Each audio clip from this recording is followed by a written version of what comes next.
백성들이 바라고 기다림으로 모든 사람들이 요한을 혹 그리스도이신가 심중에 생각하니 요한이 모든 사람에게 대답하여 이르되 나는 물론 너희에게 침례를 베풀거니와 나보다 능력이 많으신 이가 오시나니 나는 그의 신발끈 풀기도 감당치 못하겠노라. 그는 성령과 불로 너희에게 침례를 베풀 것이요 손에 키를 들고 자기의 타작마당을 정하사 알곡은 모아 곳간에 들이고 쭉정이는 꺼지지 않는 불에 태우시리라. 아멘. 우리 한 절씩 살펴보겠습니다. 백성들이 바라고 기다림으로 모든 사람들이 요한을 혹 그리스도이신가 심중에 생각하니 이게 그 사람들의 관점입니다. 그 사람들은 우리의 겉모습만 봅니다. 겉모습이 자기 마음에 들면 좋고요. 자기 마음에 들지 않으면 안 좋습니다. 근데 요한을 가만히 보니까 그들이 그리스도를 간절히 기다렸기 때문에 요한을 그리스도처럼 봤다고 이렇게 되어 있습니다. 사실 백성들이 바라는 그리스도는 지금 그들의 마음속에 이미지로 그려져 있는 그리스도는 실제로 오실 그리스도와는 현저한 거리가 있습니다.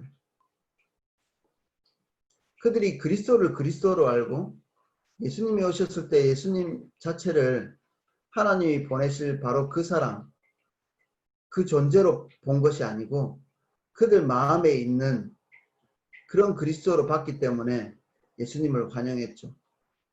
나중에 보니까 자기 마음에 있는 그 그리스도가 아니었기 때문에 예수님을 십자가에 못 박으라고 그렇게 소리 질렀던 거죠. 이것을 예수님은 잘 아셨습니다.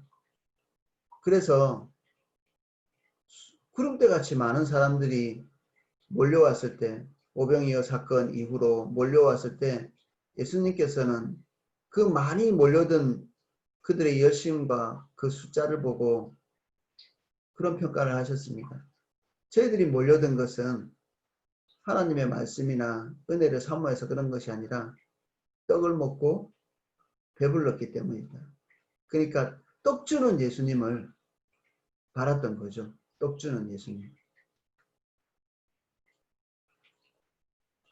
지금은 좀 부끄럽게 생각하지만 예전에 제가 많이 불렀던 찬양도 아니죠. 뭐 이런 것. 은사 구한 내게 은사의 주님, 치유 구한 내게 치유의 주님, 이런 노래가 있었어요. 우리 마음에 간절히 소망하는 것들 담아서 하나님께 구하면 하나님이 그것을 우리에게 주시는 이런 구조로 하나님을 알고 있는, 하나님의 의중과 의도가 무엇인지는 관심이 없고 우리가 구한 대로 주시는 자판기처럼 말 잘 듣는 하나님, 그리고 그 하나님을 만들기 위해서 우리가 온갖 종교적인 씨름을 하는, 지금 생각하면 이 노래 부르면서 마음에 많이 흥분했던 그런 기억들이 있는데 지금은 너무 부끄럽게 생각을 합니다. 그들은 기다렸습니다. 그리스도를. 그들의 혹독한 삶으로부터 구원해줄. 근데 요한은 그리스도도 아니었고요. 그들이 기대하던 그들 마음속에 있던 그 그림 그대로의 존재도 아니었죠. 16절 요한이 모든 사람에게 대답하여 이르되 나는 물론 너희에게 침례를 베풀거니와 나보다 능력이 많으신 이가 오시나니 나는 그의 신발끈 풀기도 감당치 못하겠노라. 그는 성령과 불로 너희에게 침례를 베풀 것이요 손에 키를 들고 자기 타작마당을 정하사 알곡은 모아 곳간에 들이시고 쭉정이는 꺼지지 않는 불에 태우시리라. 사람들은 다 자기에게 누군가가 기대하면 그 기대를 채우고 싶어 하죠. 저도 똑같아요. 저도 성도님들이 저에게 기대하는 바가 있잖아요. 그런 것들 채워드리고 싶어요. 그래서 목회자들은 메시아 컴플렉스라는 그런 그 정신질환에 많이 걸립니다. 예, 성도가 원하는 것들을 어떻게든 해주고 싶고 어떻게든 성취되게, 그것이 성취되지 않으면 이제 병나는 거죠. 내가 없으면 그 사람이 죽을 것 같고, 그리고 그 사람이 온전히 회복될 때까지 나는 자유하지 못하는, 한면에서는 사랑이 많은 것이지만 한면에서는 내가 그리스도의 자리에 있는 거죠. 우리는 누군가를 돌보는 사람일 수 있습니다.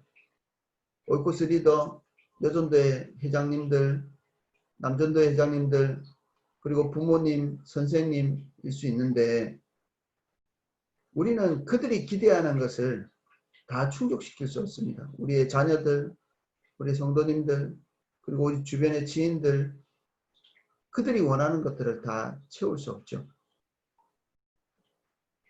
그래서 착한 사람들 주님 못 따라간다는 그런 말을 제가 자주 하거든요. 무슨 말인고 하니, 착하다는 평가를 받게 될 때까지 사람들을 얼르고 달래고 사람들의 비위를 맞추느라고 주님께서 우리에게 원하시는 것들은 2번으로 밀려나는 것이죠. 주님이 원하는 것을 해야 될 힘과 에너지, 이 정력을 가지고 사람들이 원하는 것을 해주는데 급급하다 보니 주님을 못 따라가는 것입니다. 우리는 누구의 기대를 채워야 될 사람입니까? 하나님의 기대를 채우는 사람이 되어야 되지 않습니까?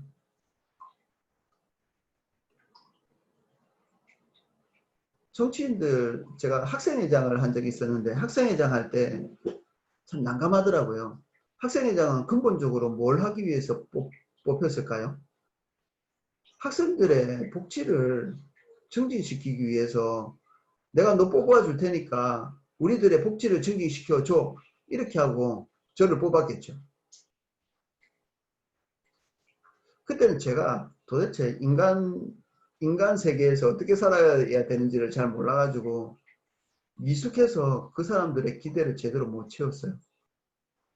주님께 주님이 원하시는 게 뭔지, 내 중심이 올바라서 그렇다기보다는 또 성품적으로 착하지 않기 때문에 주님만 봤죠.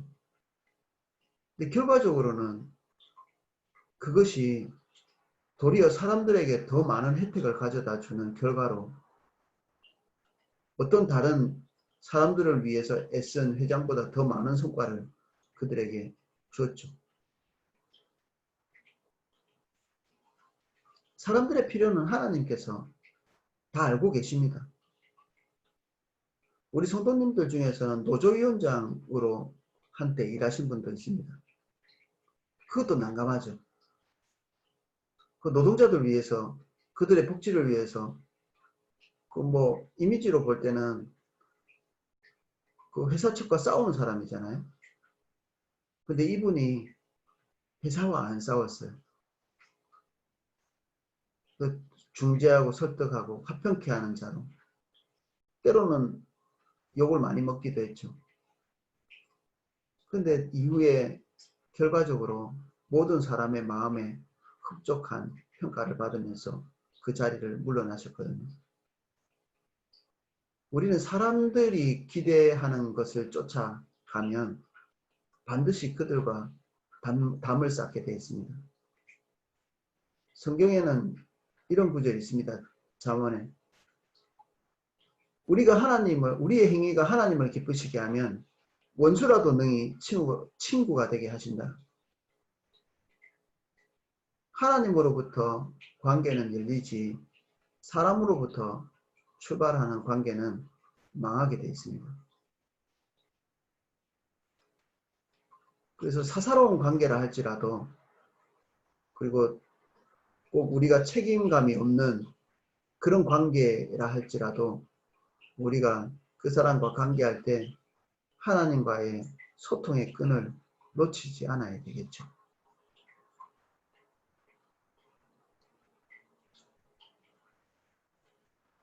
예수님에 대해서 올바로 지시하고 있습니다. 앞으로 오실 예수님은 나와는 비교도 되지 않는, 그리고 한 면에서 너희들의 기대도 채우지 않고 너희들이 정말 절박하게 필요로 하는 그것들을 주실 분, 성령과 불로 친해주는 이런 것들을 너에게 주실 것이다. 예수님에 대한 이미지는 항상 이렇게 양을 끌어안는 이런 예수님, 주님 따라가는 양떼에게 적절한 이미지이기도 하죠. 그런데 한 면에서는 통과해야 될 관문이 있습니다. 예수님의 이미지는 이겁니다. 침례 요한에게 있는 이미지는 손에 키를 들고 자기 타작마당을 정하사 알곡은 모아서 곳간에 들이고 쭉정이는 꺼지지 않는 불에 태우시는 그러한 분이죠. 이 키라는 것이 우리는 우리나라에서 주로 쓰던 이 알곡과 가라지를 나누는 이 키를 생각하는데, 이제 외국에는 그런 게 없죠. 보통은 그 포크처럼 생긴 커다란 이 삽 같은 것들을 가지고 이 곡식을 이렇게 찧어서 하늘로 날리면 하늘의 바람이 쭉정이는 날려가고 곡식은 무거우니까 바로 밑으로 이렇게 떨어지는, 굉장히 공격적이고 그 한 면에서는 두려움. 복음은 우리에게 그런 것입니다. 하나님과 친밀한 교제, 하나님의 보호, 하나님의 공급, 하나님의 생명으로 들어가는 문일 뿐 아니라 우리 예수 그리스도께서 양의 문이라고 스스로를 그렇게 말씀하셨잖아요. 동시에 예수 그리스도의 문으로 들어가지 않는 모든 사람들은 그들의 마지막 심판 때에 변명할 수 없는 심판이 그들에게 합당한 것, 하나님께 하소연할 수 없는 그런 도장을 찍는 행위이죠. 그래서 궁극적으로는 전도는 설득이 아닙니다. 선포이죠.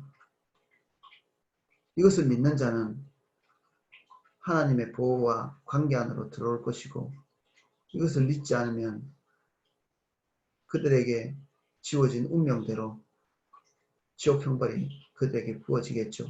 하나님이 영원히 계시지 않고 하나님의 긍휼이 영원히 없는, 완벽히 하나님의 생명이 박탈된 그러한 곳이 그들이 원하는 대로 수여될 것입니다.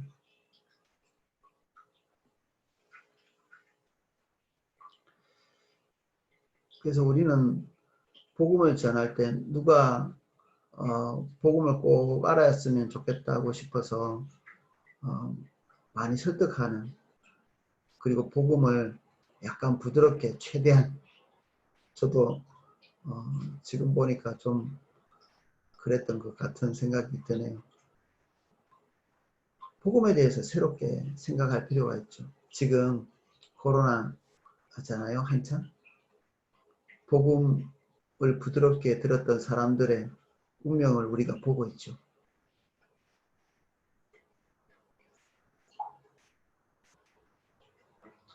부드러운 복음을 들은 자들이 환난을 이기지 못하고, 그리고 말세가 되면 젖먹이는 목자들은 심판이 있을 거라고 말씀했죠.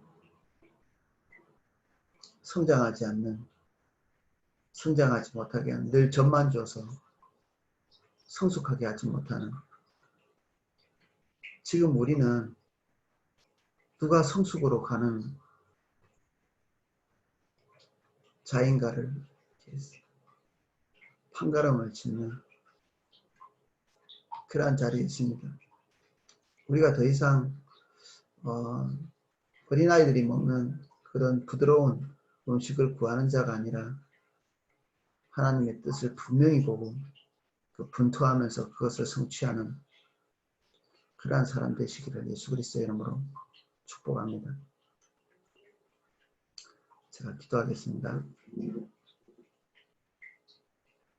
주님, 사람들은 우리에게 이런 요구 저런 요구, 이런 이미지 저런 이미지를 우리에게 갖다 들이댑니다만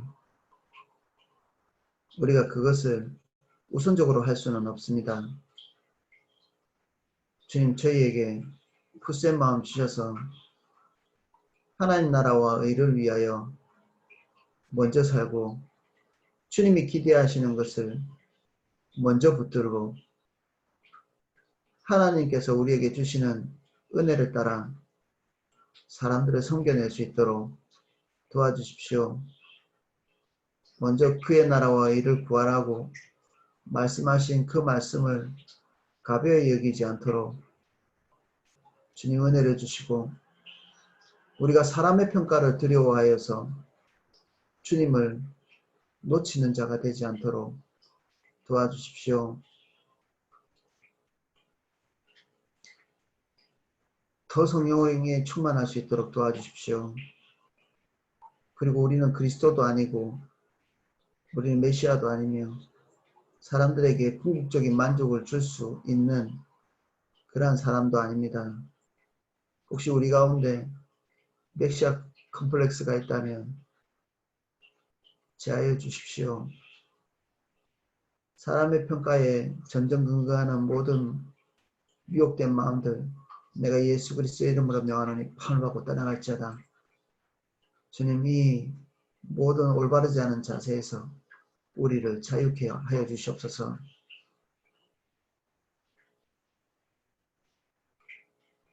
주님, 우리의 입술을 통해서 복음을 들어야 될 자들이 있습니까? 성령님 인도해 주셔서 그들을 만나게 해주시고 그들을 설득하는 자가 아니라 우리의 복음의 온전한 것을 그들에게 전할 때에 성령님 능력으로 함께하여 주시옵소서. 이제 희석된 복음을 가지고 지탱할 수 없는 시대가 되었습니다. 굳센 믿음 주십시오. 성숙을 향해 갈 수 있도록 도와주십시오. 내가 젖을 먹이는 양떼를 어린아이처럼 기르는 목자가 되지 않도록 도와주십시오. 유약한 성도가 되도록 젖이나 먹이고 단단한 음식을 먹이지 않는 자가 되지 않도록 주님 우리를 격려해 주십시오. 각자 맡은 양떼를 성숙의 길로 인도하는 자가 되게 해 주십시오. 이제는 주 예수 그리스도의 은혜와 성부 하나님의 사랑과 성령님의 감화감동 은혜 주시는 것이 이제 하나님의 평가를 소중히 여기고 사람의 평가를 우리 마음의 왕자에서 내리는 우리 사랑하는 포도나무교회 삼사교구 성도님들 그리고 이 시간에 새벽기도에 참여한 모든 성도님 한 분 한 분 머리 위에 이지로부터 영혼까지 그 기름 부음이 넘치게 부어지기를 축원하옵나이다. 아멘.